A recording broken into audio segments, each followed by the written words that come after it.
Hello दोस्तों, कैसे आप सभी। तो उम्मीद करता हूं कि आप बेहतर होंगे। तो आज के इस वीडियो का जो प्रॉब्लम जो है बहुत इंपॉर्टेंट रहने वाला है। अगर आप थोड़ा सा भी स्किप करेंगे तो क्वेश्चन के पीछे का कॉन्सेप्ट आपको समझ में नहीं आएगा।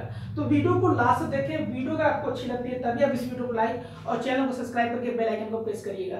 तो चलिए देखते हैं आज के इस प्रॉब्लम को, जो कि प्रॉब्लम नंबर है 11। तो मैंने प्रॉब्लम को बोर्ड पे मैंने मेंशन नहीं किया है। इंफॉर्मेशन मैं आपको बता देता हूं मैं कि इंफॉर्मेशन क्या दी गई है। देखो, इंफॉर्मेशन ये दी गई है क्या कि A, B and C can do a piece of work in 15 days, 12 days and 20 days respectively. यानी बताया जा रहा है क्या कि अगर A, B या C अगर किसी काम को करते हैं तो उनके काम करने का जो ड्यूरेशन है वो इस तरीके से है कि A जो है 15 डेज लेगा तो उसका 1 कंप्लीट वर्क हो जाएगा। B की जो कैपेसिटी जो दी गई है, B के बारे में दिया गया है 12 डेज और सी के बारे में दिया गया है 20 डेज।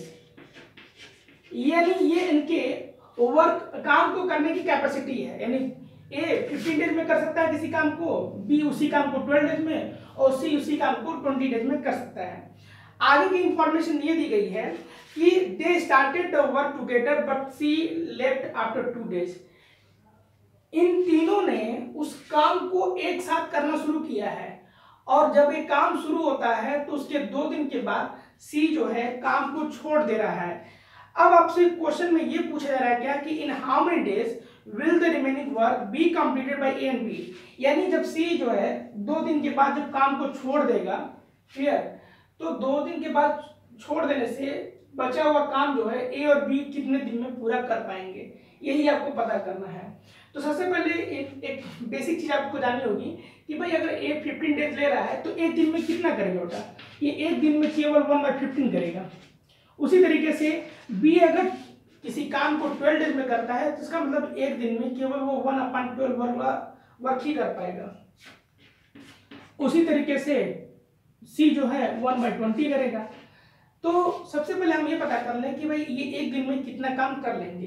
तो इसके लिए क्या करो कि जो आपने ये जो 1 डे का जो आपने वर्क निकाला है, क्लियर, ये 1 डे का, इसको आप सब ऐड कर लीजिए। तो यहाँ पे हम लोग ऐड कर लेते हैं। तो 1/15 प्लस 1/12 प्लस 1/20, इनका पहले एलसीएम निकालना 60 आएगा। 60 को 15 से डिवाइड करो 4 आएगा, 4 का मल्टीप्लाई 1 में करो तो 4, 60 12 से डिवाइड होगा तो 5 मिलेगा और 5 मल्टीप्लाई बाई 1 यहाँ पे 5 मिल जाएगा। उसी तरीके से 60 20 से डिवाइड होगा 3 और 3 1 जा 3, तो यहाँ पे मिलेगा 12/60। छोटा कर दोगे तो यहाँ पे मिल जाएगा 1/5। यानी अगर ए बी सी ये तीनों मिल करके अगर एक दिन में काम, अगर आप देखा जाए कि भाई एक दिन में कितना काम कर लेते हैं तो ये 1/5 वाला वर्क कर लेंगे, जो कि ये 1 डे का वर्क है, ठीक है ना, ये 1 डे का वर्क है। लेकिन इंफॉर्मेशन में क्या है कि इन्होंने ये जो सी जो है जब काम छोड़ रहा है तो ये 2 दिन बाद छोड़ा है। यानी आपको 2 दिन तक का काम पता करना होगा कि भाई 2 दिन तक काम कितना पूरा हुआ। तो 2 डेज जो वर्क होगा, 2 डेज वर्क, इसके लिए क्या करना होगा 1/5, ये एक दिन का काम है, 2 से मल्टीप्लाई कर लो तो ये हो जाएगा 2/5। यानी 2/5 वर्क जो है यह ए बी सी के द्वारा 2 दिनों में पूरा हो चुका है। अब यहाँ पे ये पता कर लो कि भाई बचा हुआ काम क्या है। तो रिमेनिंग वर्क निकालने के लिए क्या करो, रिमेनिंग वर्क, क्लियर।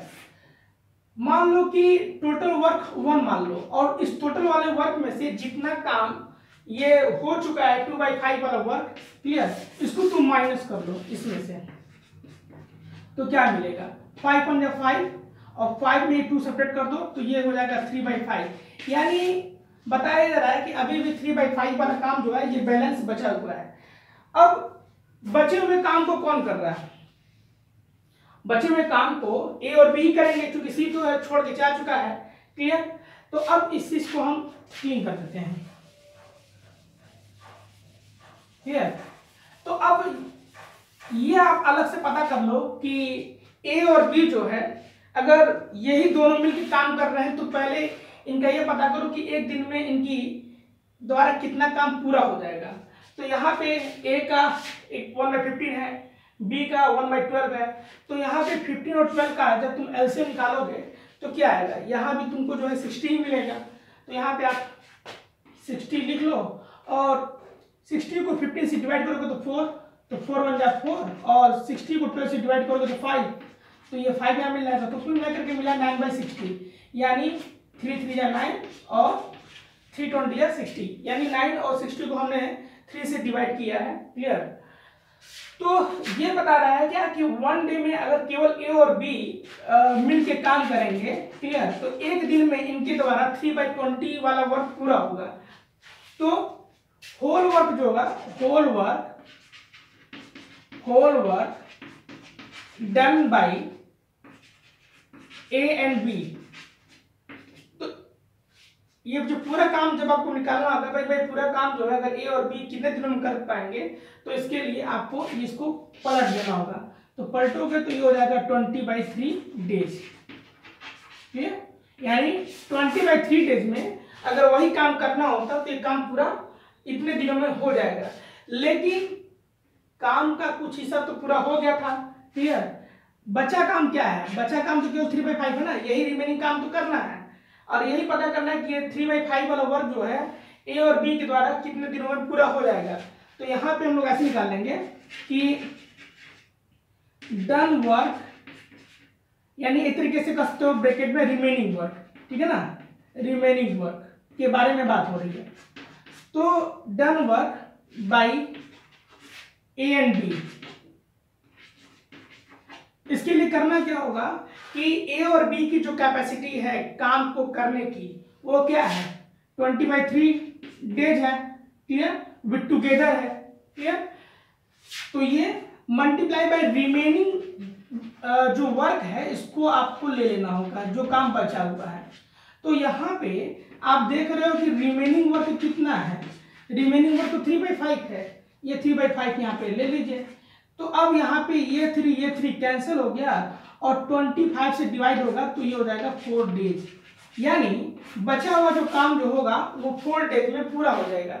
लेकिन अगर क्वेश्चन में ऐसे पूछ देता कि ये पूरा काम कितने दिनों में संपन्न हुआ, यानी कंप्लीट हो गया, तो आपका आंसर ये 4 डेज नहीं होगा। क्लियर? ये 6 डेज होगा, क्योंकि ए बी सी पहले ही 2 दिन काम किए हुए थे और बचा हुआ काम ये 4 दिन में हो रहा है, तो टोटल पूरा काम 6 दिनों में होगा। लेकिन क्वेश्चन में पूछा ये गया था कि सी के छोड़ देने के बाद जो है बचा हुआ काम ए और बी के द्वारा कितने दिनों में पूरा होगा। तो यहाँ पे इसका आंसर केवल 4 डेज ही आपको लिखना होगा। तो अगर आपको ये वीडियो अच्छी लगी है, ठीक है, तो वीडियो को लाइक और चैनल को सब्सक्राइब करके बेल आइकन को प्रेस जरूर करिएगा। जब तक आप बेल आइकन को प्रेस नहीं करेंगे तब तक आपको नोटिफिकेशन आपको नहीं मिल पाएगी। तब तक के लिए हम मिलते हैं नेक्स्ट वीडियो में। जय हिंद, जय भारत।